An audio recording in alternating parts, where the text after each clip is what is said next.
Como é bom nós estarmos juntos, como é bom poder celebrarmos a vida e agradecermos ao dono da vida. Nós estamos na série Janelas para a Vida, uma série de mensagens onde nós temos conversado sobre algumas janelas que precisam ser abertas dentro de nós e outras janelas dentro de nós também que precisam ser fechadas.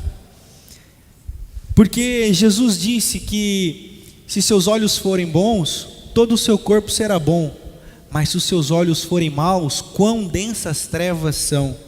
Ou seja, nós precisamos fechar algumas janelas que nos fazem mal, abrirmos outras janelas que vão permitir que a luz do Evangelho entre para dentro de nós e ilumine todos os cantos, aqueles mais escuros, né? Semana passada nós falamos sobre Carpe Diem, frase do poeta Horácio, né? Carpe Diem, quam minimum credula postero, diria Horácio. Não é línguas, irmãos, é latim. É a frase que ele entrou para a história. Nós falamos sobre como nós temos dificuldade com o Carpe Diem.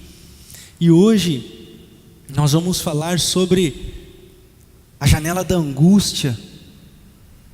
A janela da angústia de sermos. Sermos o que, pastor? De sermos gente. A angústia que temos em sermos quem somos. Um dos meus autores favoritos é um padre que faleceu recentemente chamado Brennan Manning. Ele escreve um livro, tem até um exemplar ali atrás para vender, chama Deus te ama do jeito que você é e não do jeito que você deveria ser, porque você nunca será do jeito que deveria ser. E é interessante, não sei se você faz isso, mas eu presto atenção em tudo que eu canto. E se você prestou atenção em tudo que nós cantamos essa noite, nós agradecemos a Deus pelo amor dele por nós. Nós cantamos que ele é o nosso bom pastor. Nós cantamos que grande é o Senhor, que nos protege e nos guarda do mal. Nós cantamos que o Espírito dele está sobre nós, que vem para nos encher. Mas muitas vezes nós esquecemos tudo isso, ficamos angustiados, perdemos a essência de quem nós somos, porque nós pensamos que deveríamos ser, e nós nunca seremos aquilo que deveríamos ser.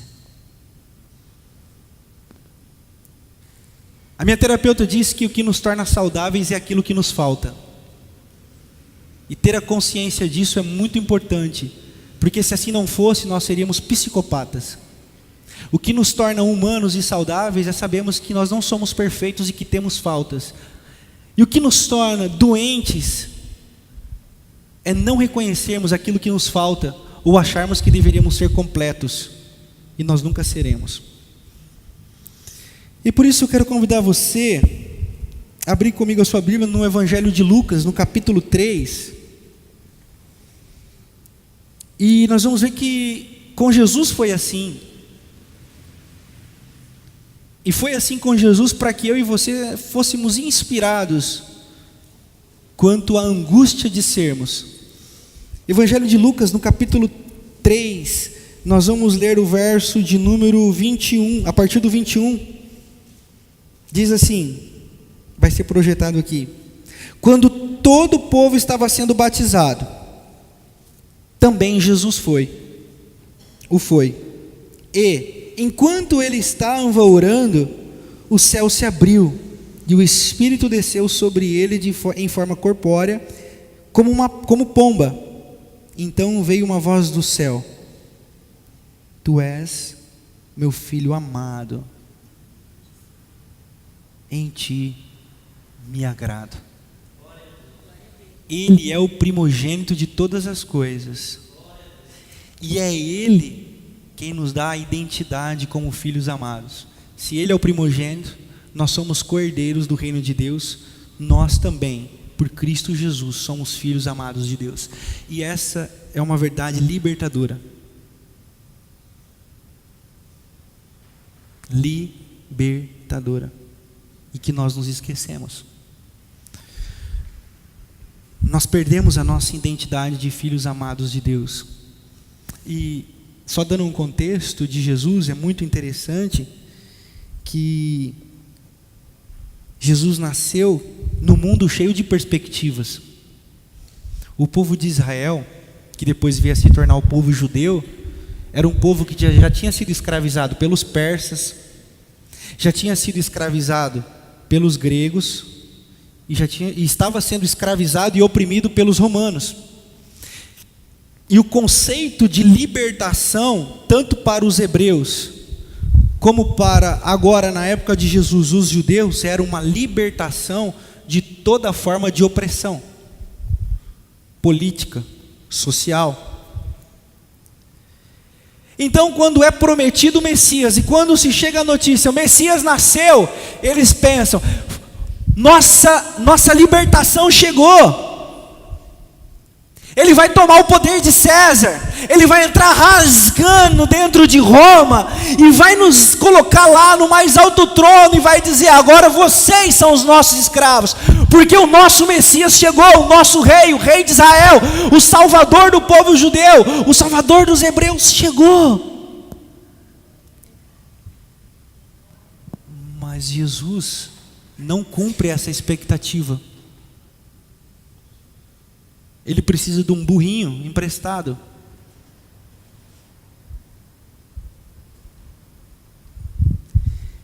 Ele nasce filho de José, o carpinteiro.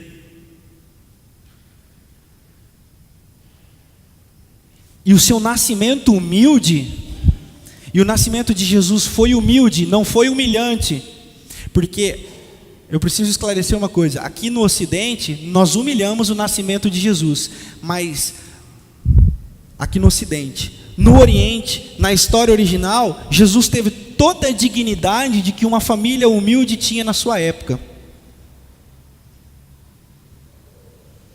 Jesus foi acolhido pelas famílias dos pastores, e as mulheres dos pastores ajudaram Jesus a nascer. Maria não estava sozinha. Eles não foram rejeitados na cidade, porque José era da linhagem de Davi. Como alguém da linhagem de Davi vai ser rejeitado na cidade de Davi? Alguém da linhagem.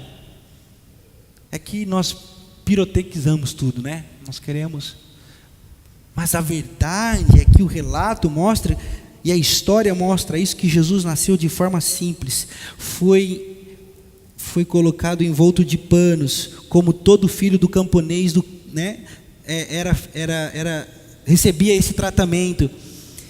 E foi para os pastores de ovelhas, que dentro da perspectiva religiosa da época, dentro da perspectiva política da época, era uma profissão amaldiçoada. A notícia do nascimento do Messias vai primeiro a esses pastores amaldiçoados. Por quê? Porque o Messias tem uma identidade, o Messias tem uma missão: trazer a paz, trazer a reconciliação, começando pelos pobres e depois alcançando os reis, como alcançou a estrela de Davi, os reis magos. E Jesus adota essa identidade, e essa mensagem de Jesus ganha a carnalidade na palavra, na aceitação dele pelos pobres. Por quê? Porque eles se identificavam com a forma com a qual ele nasceu. E Jesus vai, passo a passo, assumindo essa identidade não do poderoso, não do grandíssimo, mas daquele que tem toda a autoridade sobre a vida humana, e aquele que está preocupado com a vida humana. E essa é a mensagem de Jesus, essa é a identidade de Jesus. É por isso que lá em João 17, você vai ler lá nos primeiros versículos, Jesus agradece a Deus, porque ele fala assim, a missão que tu me destes, eu cumpri. E ele cumpre mesmo. Ele traz consolo, ele traz reconciliação, e ele não supre a expectativa de todo um povo.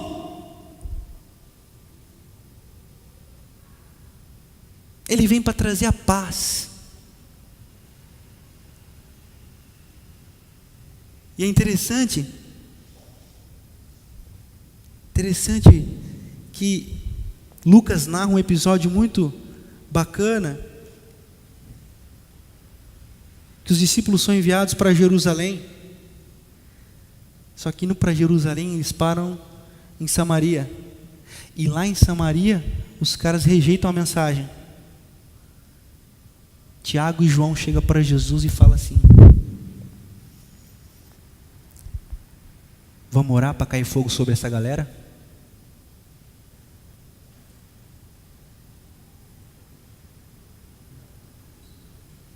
E aí, Jesus, vamos orar para matar todo mundo? E aí Jesus responde: de que espírito vocês são? De que espírito vocês estão falando?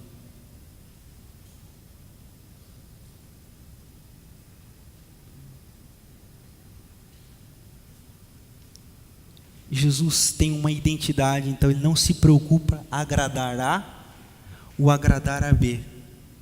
Ele vem para trazer uma mensagem de amor, de paz e de reconciliação, e vai nessa identidade até o fim da vida. Agrade quem agradar, desagrade quem desagradar. Quando ele é entregue aos romanos, Malco, um soldado da guarda romana, pega Jesus, e Pedro desembanha a espada e vapo na orelha de Malco. É interessante que Jesus: parabéns, Pedro, é isso mesmo, desce a espada nesse povo. Não. Ele tem uma identidade, ele sabe quem ele é. E embora Pedro fez para defender e fez com toda boa intenção, ele fala assim: Pedro, nego velho, tá maluco? Não faça isso. Aí Jesus vai lá, pega a orelha de Malco e pedala Robinho, gruda de novo a orelha de Malco. Por quê? Porque ele tem uma identidade. E não importa se é para o defender, não importa se é para o agradar, não importa se ele está entristecendo o mais alto escalão político, não importa se ele está revolucionando o mais fétido sistema religioso, ele mantém firme a sua convicção de filho amado, que tem uma missão, e a missão é amar o mundo sobre todas as coisas, e ensinar todos aqueles que irão me seguir, que irão me ouvir, a amar também. Ou seja, essa voz que vem do alto, vem para confirmar para Jesus o seguinte: tu és o meu filho amado, em quem tenho prazer. E Jesus assume essa identidade.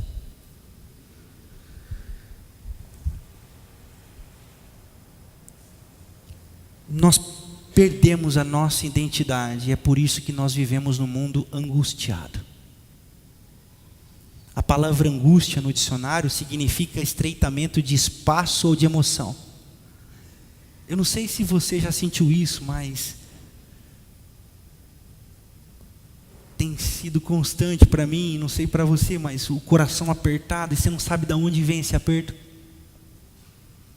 Uma tristeza que você fala assim: não era para eu estar triste, mas eu estou. Eu não queria sentir isso, eu não tenho motivos para sentir, mas o coração parece que tem uma morsa apertando assim.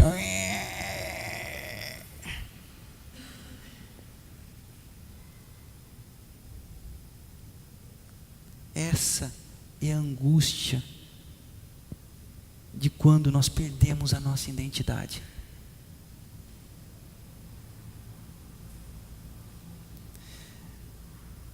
Quando eu me converti, me disseram que o pai da mentira é o diabo. E é verdade. Então, eu parei de mentir para as pessoas. Mas eu comecei a mentir para mim mesmo. E quando nós começamos a mentir para o lado de dentro,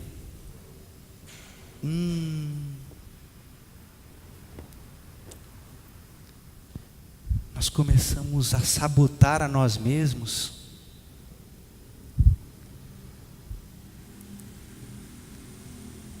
Tem um videozinho que meus filhos assistem na internet, eu não vou poder falar isso agora aqui não, assim, completar, mas aí fica cantando uma musiquinha tipo do Esporte Espetacular. Vai dar na na na na na na na na na na na Quem não tem filho pequeno não vai entender nada. Não tem problema, vamos seguir aqui o jogo. Vai dar ruim. Quando nós começamos a mentir para o lado de dentro, a responder às expectativas alheias, nós começamos a perder a nossa identidade de filho amado. Vou dar um exemplo. Se a Fabiana chega para mim, do cabeleireiro, amor, não, ela não fala assim, ela fala assim, amor,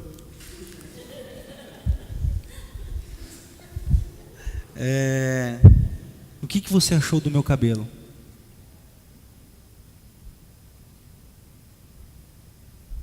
Aí eu estou lá lendo meu livro, ruim, hein? E, ó. Aí ela vai para o quarto chorar. Tá. Muitas vezes a pergunta da Fabiana pode ser, ela já achou ruim, ela não gostou, mas ela está em busca de aprovação do lado de fora. Porque a pergunta dela poderia ser outra para mim. Ela poderia falar assim, eu não gostei muito do que a moça fez no meu cabelo. Você gostou? Só que como nós queremos sempre uma perspectiva do lado de fora, nós começamos a mentir para nós mesmos. Nós começamos a aceitar convites que nós não aceitaríamos.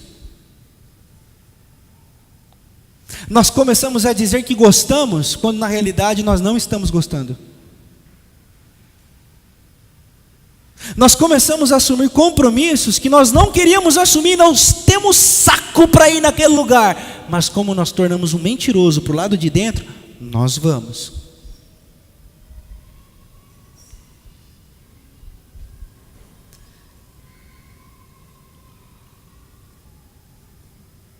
Eu estou assumindo um risco lascado de dizer esse negócio aqui.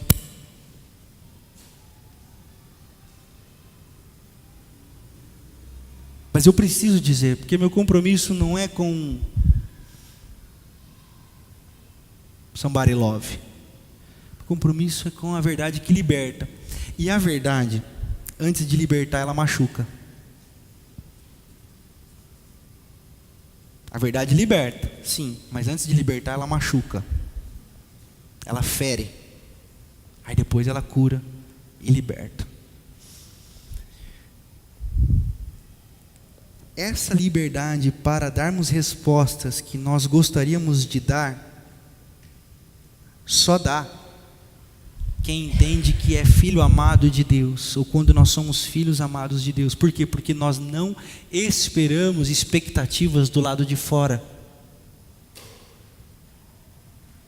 E se eu falar isso, não vão gostar mais de mim. Se eu disser isso, eu vou ser rejeitada. Se eu falar aquilo, eu vou ser rejeitado. Então, a nossa identidade interior se perdeu. Nós começamos a assumir um turbilhão de compromissos exteriores que nos roubam a identidade.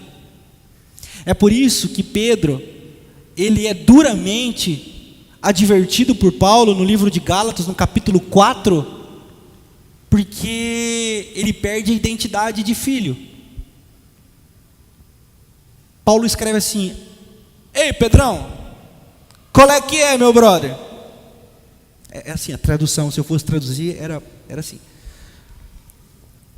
quando você está com os judeus, você não come carne de porco, feijoada, pururuca, torresmin, você se abstém.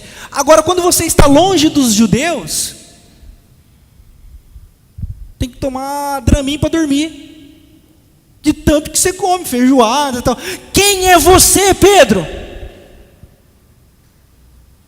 Qual é a tua identidade, cara?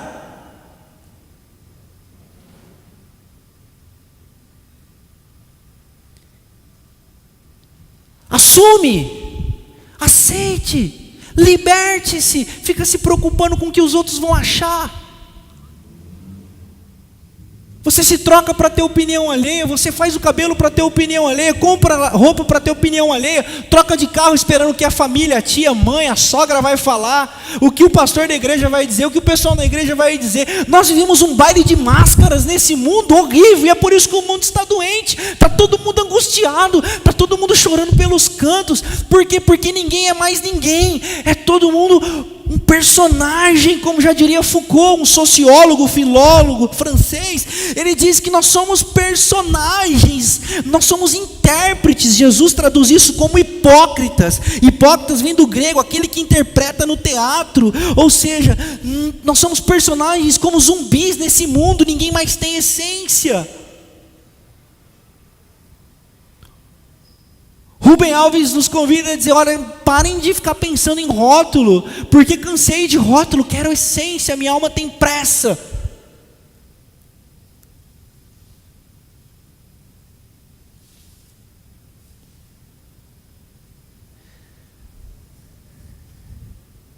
E nada mais libertador,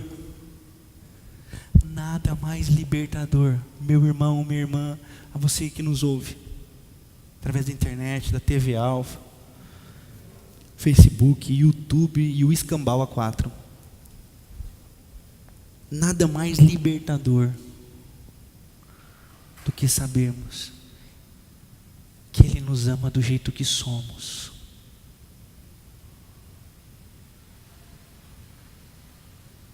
Ele te ama do jeito que você é.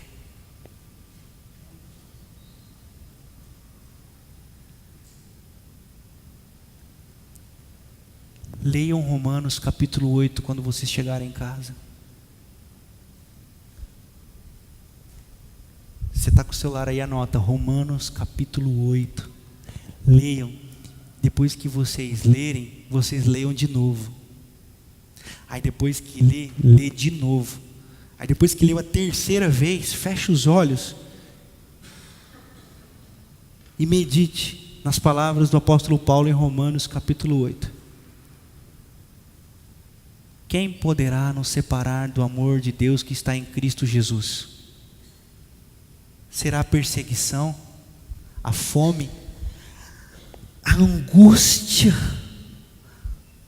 a nudez, o seu pecado, a sua falta?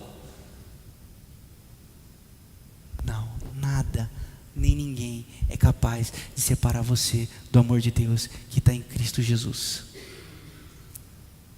E nós vivemos um grande paradoxo.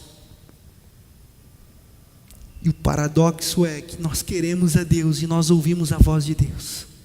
Só que ao mesmo tempo, nós nos auto-sabotamos em relação a Deus. Por quê? Porque nós perdemos a identidade de filhos amados e nós colocamos em Deus toda uma expectativa religiosa, nós colocamos em Deus toda uma expectativa de perfeição que a religião nos passa, nós colocamos em Deus toda uma expectativa de méritos e créditos que a religião nos passa. Isso entra nas nossas entranhas, isso entra no mais profundo da nossa alma e consome como um câncer. Consome como um câncer, porque é esse câncer que não nos permite que sejamos inundados por esse amor.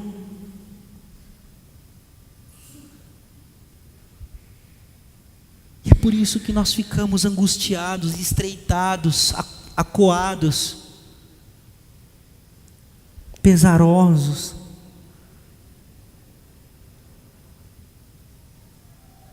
Porque nós começamos a ter medo de morrer. Porque Deus mata, né? Eu digo para você, não, Deus não mata. Quem mata é o inimigo. Porque são os inimigos que vêm para roubar, para matar e destruir. Mas Ele veio para que eu e você tivéssemos vida. E a tradução do grego de vida abundante a melhor palavra é vida plena. Vida plena.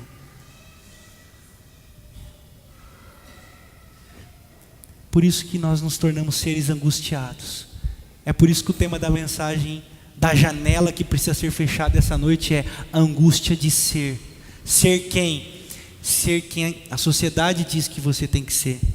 Ser quem a sua sogra, o seu sogro, o seu marido, a sua esposa, a sua mãe, o seu pai, o seu vizinho dizem que você tem que ser. Isso é angustiante. E em nome de Jesus, a frase que eu quero que você ouça do alto céus essa noite é: você é um filho amado de Deus, independentemente do que digam, que pensam, que falam sobre você. Pastor, mas e o meu pecado? Coloque diante do seu pai, o seu Abba, o paizinho. Pastor, mas eu tenho errado tanto. E você acha que ele não sabe? Pastor, mas eu estou tão distante. Pastor, eu estou tão perdido. Ainda que uma mãe se esqueça do filho do seu ventre que ainda mama, diz Isaías, eu todavia não me esquecerei de ti, diz o Senhor. Eis que tenho o teu nome escrito na palma da minha mão.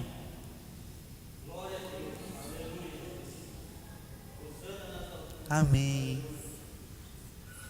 É por isso que nós precisamos assumir a nossa identidade, como Jesus assumiu a dele, uma identidade de amor, uma identidade de compaixão, uma identidade que, independentemente do que os outros dizem, não julgam, porque nunca foi julgado, uma identidade que nos torna acolhedores, porque foi acolhido nas suas falhas, uma identidade que produz a vida, porque não foi morto quando deveria ter sido morto. Uma identidade que não é baseada na moral e nem na moralidade da religião, mas uma identidade que é baseada na compaixão e no aceitamento da falta minha e do outro. É por isso que Jesus diz que os mandamentos todos se resumem em 2: amarás o Senhor seu Deus sobre todas as coisas, e o próximo como a ti mesmo. Então, quando nós sabemos quem somos, quando nos tornamos filhos amados, mediante a nossa aceitação ao amor de Deus, porque Ele nunca nos rejeita, somos nós que rejeitamos o amor dele, porque Ele nunca nos rejeita. Quando nós entendemos isso, nós começamos a amar as pessoas. Como diria o profeta Renato Russo, nós começamos a cantar: é preciso amar as pessoas como se não houvesse amanhã. Carpe diem no amor.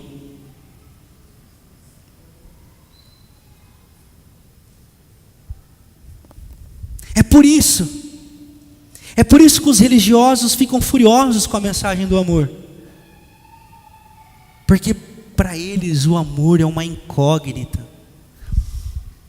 É por isso que quem odeia não ama. É por isso que quem deseja a morte não conhece o amor.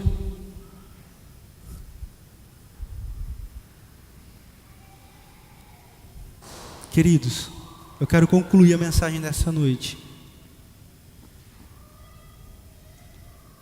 convidando você a olhar para um evento que mudou a história da humanidade. Você sabe qual é o evento que mudou a história da humanidade? E eu não estou falando no título do Corinthians em 2012, embora mudou, é nós. Eu estou dizendo de um evento que dividiu a história antes de Cristo e depois de Cristo, que foi a cruz. Quando nós olhamos para a cruz, nós entendemos o amor de Deus por nós. E quando nós entendemos o amor de Deus por nós, nós entendemos que somos filhos amados. É por isso que vocês estão hoje diante de uma mesa. Quem sabe você está pela primeira vez aqui na igreja. Toda ceia nós temos mesas, e a partir de hoje nós teremos café na mesa em toda ceia. Posso ouvir um amém? Se eu tomar café hoje, eu só durmo quinta-feira no Talmidim. Então à noite eu não posso com café, mas vocês tomem mesmo.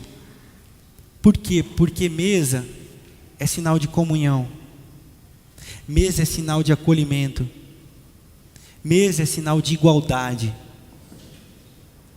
Mesa é sinal de partilha. Mesa é sinal de reconciliação. E quando nós celebramos a ceia aqui na Primeira Igreja Batista em Botucatu, nós trazemos à memória aquilo que pode nos dar esperança. E aquilo que nos dá esperança é sabermos que somos filhos amados de Deus.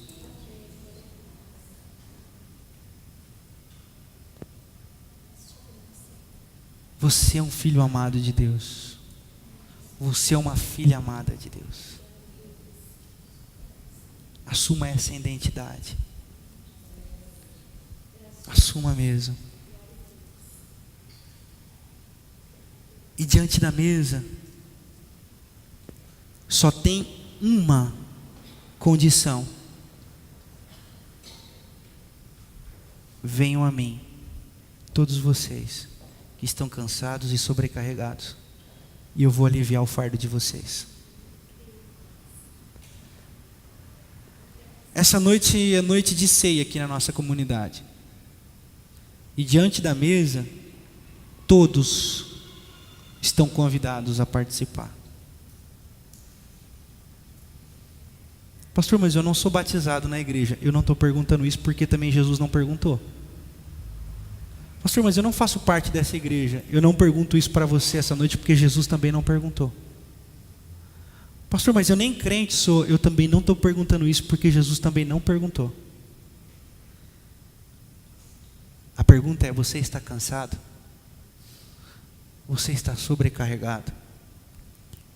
Você tem se esquecido do amor de Deus? O seu coração está apertado? A mesa é para você essa noite. Para todos que entenderam e compreenderam a mensagem do Evangelho, o convite é feito e a mesa está posta. Enquanto nós cantamos essa canção, eu convido você a olhar para dentro de você. E ao convite do apóstolo Paulo, que diz: examine-se, pois, o homem a si mesmo, e coma do pão e beba do cálice. Não numa atitude egoísta, não numa atitude egocêntrica, mas você vai olhar para dentro de você apenas agora. Ceia não é lugar de um examinar o outro. Ceia é o lugar de autoexame, porque ninguém é juiz de ninguém. Ninguém está apto a julgar ninguém. Examine o seu coração. Arrependa-se.